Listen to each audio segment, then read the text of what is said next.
Electronic media technology is an integral part of children's lives in the 21st century. Television, which dominates the media, now competes with cell phones, iPods, video games, instant messaging, social web networks, and email. But whilst children and young people should be taking advantage of the changing technologies, many voices warn of the hazards for vulnerable children to an endless source of advertising, portrayals of violence, and inappropriate content. Industrialized and developing nations also face a decline in media codes of practices, ethics, and broadcasting standards, to which Trinidad and Tobago is no exception. As part of its ongoing ICT series, the Telecommunications Authority of Trinidad and Tobago held the Open Forum seminar entitled Protecting the Rights of Children, the Role of the Electronic Media. Mr. Selby Wilson of the Telecommunications Authority of Trinidad and Tobago paints the stark reality of our predominantly self-regulated media landscape and government's obligations for the protection and exposure of our children. Media standards and ethics have significantly declined over the years. This decline has made many of our citizens insensitive to the potential negative effects, particularly on the impressionable minds of our children and young people. The media has the power to influence community and individual standards and to shape societies. That is your power, but it must be discharged honestly and with a tremendous sense of responsibility. Media houses must strive for the delivery of quality products governed by a body of quality principles. This is defined as always seeking to reconcile the interests of each other in a fair and balanced manner and in the spirit of shared success. As an illustration of these principles, CBS Television in Canada needed to report on the situation existing in the psychiatric health services, which resulted in a patient committed suicide 5 minutes after being attended to.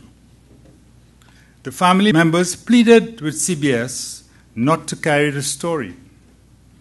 CBS said that this is not about suicide and decided that the story will be carried, but they never once showed the image of the deceased or mentioned the names of the family members. I am also aware that Rihanna's raunchy video, S&M, was banned in 11 countries because of the vulgarity of the songs. Do we air this video locally? What position would our broadcasters take on this video? Why is it that media standards are being compromised in Trinidad and Tobago? Is it because we lack properly trained journalists and broadcasters? Is it because media houses are driven by their bottom line performance principally? Is it because our morals and cultural values are compromised? Is it because freedom of the press means gay abandonment? Is it because it is not recognized that freedom of the press imposes responsibilities? I urge the media houses to return to their moorings of yesteryear. Contextualize your news, particularly when you are likely to impinge on individual rights and freedoms, infringing on privacy, in dealing with personal tragedy. Report with compassion and consider the sensitivities of those reported on and the recipients of the news. The 2009 Draft Broadcasting Code, which is under revision, sets the standards which broadcasters have to follow. Mr. Chris Seacharan, Chief Executive Officer of the Telecommunications Authority of Trinidad and Tobago, outlines the provisions within the code for the protection of children. In focusing today in relation to the theme for today's forum, protection of children and young persons.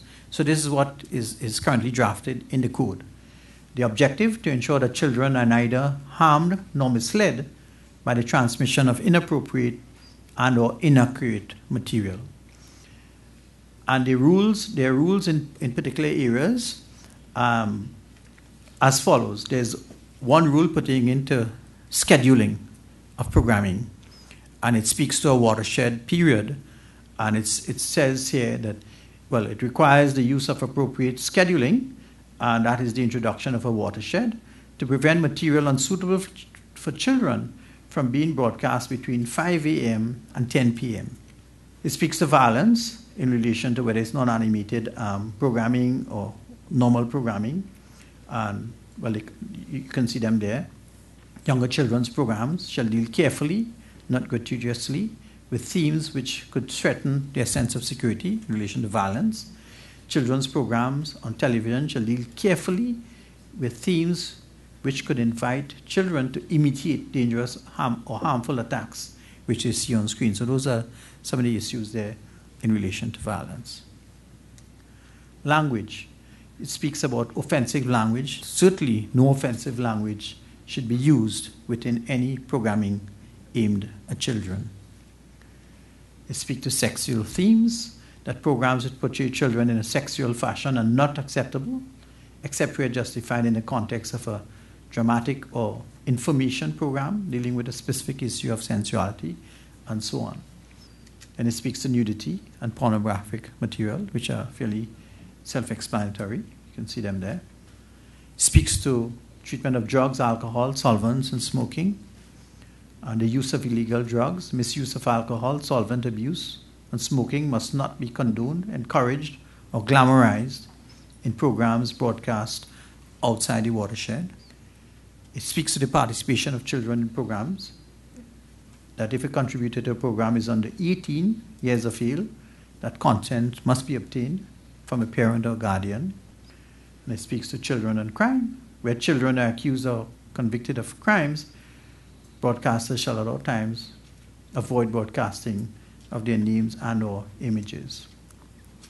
And generally those are the areas that are covered in the code under the ambit of protection of the child. Dr. Karen Moore, a clinical psychologist, shares some research results on the dangers of inappropriate content on children and young adults. So, National Institute of Mental Health found 3 main effects of watching a lot of television violence. Children may become less sensitive to the pain and suffering of others. Now that's nice language for saying that at 16 they will shoot you on the street. Okay? Because if you are less sensitive to the pain and suffering of others, you do not have empathy, which means other people's pain means nothing to you. Children may be more fearful of the world around them, lots of anxiety, and not just anxiety. When you're more fearful and you view the world as a hostile place, you're going to react with hostility to the world. They may be more likely to behave in aggressive or harmful ways towards others, which is the same thing that the longitudinal study found. Okay. And this one I thought was worth including, because this is about other people's pain and other people being violent to themselves. The studies which found this were mainly on adolescents who are at higher risk for suicide. And violent music lyrics. Increased aggression-related thoughts and emotions, and this increase was directly related to violent content in lyrics. And we're not even talking about children. We're talking about people who've done well enough academically to be able to get into college, who are able emotionally and socially to hold themselves together to be college students. And they showed these effects. So think of a 12-year-old singing Vybz Kartel's Romping Shop. And for those of you who don't know the lyrics, I suggest you look them up online. Manager of the Victim and Witness Support Unit of the Trinidad and Tobago Police Services, Mrs. Margaret Sampson-Brown, gives us some insight as to the role and function of this unit.